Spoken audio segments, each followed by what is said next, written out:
دبی دبی زبان میں گھرکا۔ وہ امی، دراصل سرخ رنگ سہیل کو پسند نہیں ہے۔ کمال ہے! خیر تو کوئی اور پہن لیتی، تمہارے پاس تو بیٹی ڈھیروں کپڑے ہیں، اب نہیں پہنو گی تو کب پہنو گی؟ کیوں سید کر رکھ چھوڑے ہیں تم نے؟ اچھا امی، پہنوں گی نا، سب پہنوں گی، اب باہر چلیں، سہیل اکیلے بیٹھے ہیں۔ لیکن اس نے یہ صرف کہنے کو کہہ دیا تھا، شاید صرف ماں کو بہلانے کے لیے۔ جو اس نے سادہ کپڑوں کا پیچھا پکڑا تو امی کہہ کہہ کر تھک گئیں، کپڑے یاد دلا دلا کر بولا گئیں، لیکن اس پر جیسے کوئی اثر ہی نہ ہوتا۔ بہت کہنے پر دھیرے سے کہتی، امی، سہیل کو زیادہ شوخ رنگ اور بھڑکیلے کپڑے پسند نہیں ہیں۔ امی، سہیل کو سادگی اچھی لگتی ہے۔ امی، ان کو بہت ہنسنا اور زیادہ بولنا برا لگتا ہے۔ امی، سہیل کو یہ، امی، سہیل کو وہ، جیسے وہ سہیل کی پسند اور ناپسند کے درمیان گھن چکر بن گئی تھی۔ گھر آتی تو صوبیہ پہلے کی طرح بہت سے پروگرام بنا لیتی۔ چلو باجی، طارق روڈ چلتے ہیں، بہت اچھے لان کے پرنٹس آئے ہوئے ہیں آج کل۔ نہیں، میں نے سہیل کو نہیں بتایا، انہوں نے اگر فون کر لیا تو بیکار میں بات بڑھے گی کہ بغیر بتائی چلی گئی، جواب ملتا۔ اچھا تو چلو کوئی اچھی سی فلم دیکھ کر آتے ہیں، کتنے دنوں سے۔ نہیں صوبیہ، سہیل کو پسند نہیں ہے کہ اس طرح سنیما کے چکر لگائے جائیں، اگر ان کو کہیں سے معلوم ہو گیا تو خواہ مخواہ مصیبت کھڑی ہو جائے گی۔ اب اور کیا مصیبت کھڑی ہوگی؟ تم نے ہنسنا بولنا تک تو چھوڑ دیا ہے، نہ کہیں آتی جاتی ہو، بس سر جھاڑ منہ پہاڑ پھرتی رہتی ہو۔ ارے بھائی، ہمیں پتا ہوتا کہ تم شادی کے بعد یہ ہو جاؤ گی تو تمہاری شادی ہی کیوں کرتے؟ صوبیہ کو جھنجھلایا ہوا دیکھ کر بینا بڑی بے بسی سے مسکرا دیتی۔ بات یہیں تک رہتی تو بھی ٹھیک تھا، لیکن معاملہ اس وقت بگڑا جب کچھ اور وقت گزرنے کے بعد سہیل کی شخصیت کھل کر سامنے آئی۔ اس کی شکی طبیعت نے بینا کا جینا حرام کر دیا۔ جاب پر جاتا تو 10 مرتبہ فون کر کے معلوم کرتا کہ وہ کیا کر رہی ہے۔ گھر واپسی پر جیسے کریت کریت کر دن کے ایک ایک لمحے کا حساب مانگتا۔ کون آیا تھا، کون گیا تھا، گیٹ پر کیوں کھڑی تھی، کھڑکی سے کیوں جھانک رہی تھی، چھت پر کیا کرنے گئی تھی۔ بینا بیچاری جواب دیتے دیتے عاجز آ جاتی۔ اس نے اپنی طرف سے بات نبھانے اور پردے ڈالنے کی بہت کوشش کی، ہر طرح سے اپنے شوہر کی حرکتوں کو چھپاتی رہی، ماں باپ کو پریشانی سے بچانے کے لیے خوش نظر آنے کا ناٹک کرتی رہی، لیکن کب تک؟ جب ایک معمولی سی بات پر پہلی مرتبہ سہیل نے اس پر ہاتھ اٹھایا تو وہ سکتے کے عالم میں کھڑی کی کھڑی رہ گئی۔ اس کو جیسے یقین ہی نہیں آیا۔ سہیل اس حد تک گر سکتا ہے، وہ سوچ بھی نہیں سکتی تھی۔ اس جیسی خوبصورت، خوش مزاج، تعلیم یافتہ لڑکی کا چہرہ کیا اس لیے تھا کہ اس پر تھپڑ برستے؟ وہ گنگ رہ گئی۔ اس کی خاموشی نے سہیل کے حوصلے بڑھا دیے۔ اس کا ہاتھ ایک مرتبہ کیا کھلا کہ پھر یہ روز کا معمول بن گیا۔ نہ جانے اس کی زندگی کی کیا محرومی تھی، اس کی شخصیت کا کون سا کمزور پہلو تھا جو اس طرح سامنے آیا تھا۔ اب پردے ڈالنا اور صبر کرنا برداشت کی حد سے باہر ہو چکا تھا۔ ایک دن بینا ماں باپ کے سامنے پھٹ پڑی۔ وہ دن اس مختصر سے خوشپاش گھرانے کے لیے روز قیامت سے کم نہیں تھا، جب ان کی لاڈلی بیٹی نے پہلی مرتبہ رو رو کر ساری بات بتائی، سہیل کے سارے کرتوت ایک ایک کر کے گنوائے۔ ابو اس کے سر سے اپنا کانپتا ہوا ہاتھ اٹھا کر خاموشی سے کمرے میں چلے گئے۔ امی اور صوبیہ اسے دلاسا دیتے دیتے روتی رہیں۔ پھر اس طرح آنسو بہانا بھی معمولات میں شامل ہو گیا۔ معاملہ بگڑتا ہی چلا گیا۔ آئے دن وہی ہنگامے، وہی لڑائی، وہی جھگڑے۔ امی ابو نے مفاہمت کی ہر کوشش کر کے دیکھ لی۔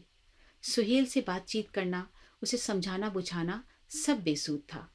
وہ اپنی فطرت سے مجبور تھا۔ کچھ دن ذرا سکون رہتا اور پھر وہی شروع ہو جاتا۔ شادی کا جوا کھیلا جا چکا تھا۔ طلاق کے بارے میں سوچنا بھی اس سفید پوش گھرانے کے لیے گناہ سے کم نہیں تھا۔ نہ جانے کیوں یہ امید تھی کہ کبھی نہ کبھی کسی نہ کسی طرح حالات قابو میں لانے کی کوئی صورت نکل ہی آئے گی۔ اسی امید پر ہر مرتبہ بینا کو سمجھا بجھا کر تسلی دلاسے دے کر بہلانے کی کوشش کی جاتی، مگر آج تو حد ہو گئی تھی۔ بینا نے پہلی مرتبہ باپ کی عدم موجودگی میں ماں کو بتایا تھا کہ وہ اسے مارتا ہے۔ وہ دھک سے رہ گئی تھی۔ شام کو انہوں نے شوہر کے آنے پر سہیل کے پاس جا کر حتمی بات کرنے کا مصمم ارادہ کر لیا تھا۔ پھر نہ جانے کس دل سے انہوں نے بہلا پھسلا کر اور ماں باپ کی عزت کے واسطے دے کر بینا کو گھر واپس جانے پر راضی کیا تھا، ورنہ وہ کسی طرح جانے پر تیار نہ تھی۔ لیکن جب اس نے ماں کو رو رو کر خاندان کی بدنامی، باپ کی عزت اور بہن کی زندگی کے حوالے دیتے سنا تو وہ خاموشی سے اٹھ کر کھڑی ہو گئی۔ اچھا امی، میں جا رہی ہوں۔ میں جس جال میں پھنس چکی ہوں اس سے آزاد ہونا نہ میرے اختیار میں ہے اور نہ آپ کے۔ آپ کہتی ہیں شام کو آ کے بات کریں گی، ٹھیک ہے، یہ بھی کر کے دیکھ لیں، لیکن میں جانتی ہوں کہ باتوں کا وقت گزر چکا ہے۔ یہ سب لا حاصل ہے، اس طرح کچھ ٹھیک نہیں ہوگا۔ مجھے معلوم ہے کہ اب سب ٹھیک کیسے ہوگا۔ وہ جیسے اپنے آپ سے بولتی بڑبڑاتی چلی گئی، ہمیشہ کے لیے۔ اسی شام کو جب امی ابو اس کے گھر جانے کے لیے نکلنے ہی والے تھے، اطلاع ملی کہ اس نے خواب آور گولیاں کھا کر خودکشی کرنے کی کوشش کی ہے۔ جب تک وہ اسپتال پہنچے سب ختم ہو چکا تھا۔ بینا نے ساری پریشانیوں اور سارے مسئلوں کا حل ڈھونڈ نکالا تھا۔ اس نے موت میں پناہ ڈھونڈ لی تھی۔ وہ آزاد ہو گئی تھی سارے سوالوں اور جوابوں سے۔ مرنے سے پہلے اس نے جو بیان دیا تھا اس کے مطابق اس نے اپنی مرضی سے اپنی زندگی موت کے حوالے کی تھی۔ کسی دوسرے کا اس میں کوئی ہاتھ نہیں تھا، لیکن سب جانتے تھے کہ وہ دوسرا کون تھا۔ وہ اپنے ساتھ نہ صرف اپنی بلکہ سب کی زندگی لے گئی۔ گھر ویران ہو گیا، سب خاموش ہو گئے۔ امی ابو ایک دوسرے سے یوں نظریں چراتے جیسے بینا کی بے وقت اور اندوہناک موت کے ذمہ دار وہی ہوں۔ سب سے زیادہ اثر صوبیہ نے لیا۔ اس نے ہنسنا بولنا اور باہر نکلنا بالکل چھوڑ دیا تھا۔ دونوں بہنوں کا بچپن سے ہر لمحہ ساتھ تھا۔ اس کی دردناک موت صوبیہ سے بھلائی نہ بھولتی۔ وہ گھنٹوں چپ چاپ بیٹھی سوچوں میں گم رہتی۔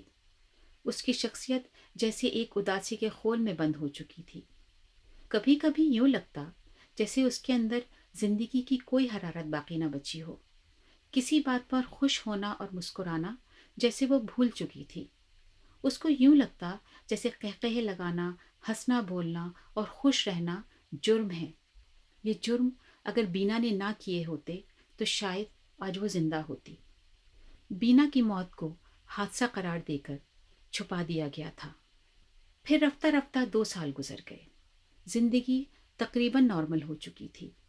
بینا کی موت کو ایک تکلیف دہ حادثہ سمجھ کر بھلانے کی کوشش کچھ کامیاب ہوتی نظر آ رہی تھی جب صوبیہ کے لیے ایک بہت اچھا رشتہ آیا۔ سلمان ایک پڑھے لکھے اور روشن خیال خاندان کا سلجھا ہوا لڑکا تھا۔ شادی کے نام سے گھبرانے والی صوبیہ نے امی کے بہت سمجھانے بجھانے پر معاملہ ان کے اوپر ڈال دیا اور ماں باپ نے رضامندی کا اظہار کر دیا۔ شادی بہت دھوم دھام سے ہوئی۔ ہزاروں لوگ مدعو تھے۔ اس ہنگامے میں دلہن کے چہرے پر چھائی ہوئی یاسیت اور خوف کی پرچھائیاں کسی کے علم میں نہ آئیں۔ شادی کے 2-3 دن بعد ہی دونوں ہنی مون پر چلے گئے۔ وہاں سے کچھ دن بعد واپسی کے دوسرے دن سلمان صوبیہ کو کچھ گھنٹوں کے لیے میکے چھوڑنے آیا۔ سب لوگ بہت خوش ہوئے۔ امی نے بیٹی داماد کی خاطرداری میں کوئی کسر نہ چھوڑی۔ سلمان بھی اسی طرح بہت تپاک اور محبت سے ملا، لیکن پھر بھی نہ جانے کیوں امی کو اس کے رویے میں ایک عجیب سی تبدیلی محسوس ہوئی۔ وہ پہلے کی طرح ہنس ہنس کر باتیں کرنے والا سلمان نہیں لگ رہا تھا۔ سارا وقت وہ خاموش خاموش اکھڑا اکھڑا سا بیٹھا رہا۔ امی ان دونوں کے درمیان وہ بے تکلفی ڈھونڈنے میں ناکام رہی جو شادی کے اتنے دن بعد عموماً پیدا ہو جاتی ہے۔ سلمان کے جانے کے بعد انہوں نے صوبیہ کو اپنے پاس بٹھا لیا اور بہت دیر سے دل میں چھپے ہوئے دھڑکے کو زبان پر لے آئیں۔ کیا بات ہے بیٹا، سب ٹھیک ٹھاک ہے نا؟ انہوں نے اس کے بالوں میں ہاتھ پھیرتے ہوئے پوچھا۔ جی امی، مختصر سا جواب ملا۔ سلمان اتنا خاموش خاموش سا کیوں ہے؟ کیا کوئی بات ہو گئی ہے؟ انہوں نے کریدنا چاہا۔ پتہ نہیں امی، مگر صوبیہ نے اٹکتے اٹکتے کہا۔ امی، کیا میں بے حس ہوں؟ اس نے ماں سے سوال کیا۔ نہیں میری بچی، ان کا کلیجہ دھک سے رہ گیا۔ تو بہت حساس ہے میری جان، انہوں نے ڈوبتے دل سے پوچھا۔ کون کہتا ہے؟ امی، سلمان کہتے ہیں کہ میں بے حس ہوں، برف کی سل ہوں، مٹی کا ایسا بت ہوں جو نہ ہنس سکتا ہے اور نہ ہی خوشی کا اظہار کر سکتا ہے۔ وہ وہ کہتے ہیں مجھے اس طرح سنجیدگی کے خول میں بند خاموش لڑکیاں پسند نہیں ہیں۔ مجھے خوش باش، خوش گفتار اور زندگی کو انجوائے کرنے والی لڑکیاں پسند ہیں، اچھے اچھے خوش رنگ کپڑے پہننے والی خوش باش لڑکیاں۔ وہ کہتے ہیں کہ میں نے ہمیشہ ایسا جیون ساتھی چاہا تھا جس کے ساتھ میں زندگی کے راستے پر ہاتھ میں ہاتھ ڈالے چلوں تو اس کی پرلطف سنگت میں مجھے وقت گزرنے کا احساس ہی نہ ہو۔ وہ کہتے ہیں مجھے جانے محفل اور اور وہ نہ جانے دھیرے دھیرے، ہولے ہولے کیا کیا کہے گئی۔ امی دھڑکتے دل کے ساتھ اپنے ٹھنڈے ہوتے ہاتھوں میں اس کے ہاتھ بھیجے، سر جھکائے سنے گئیں۔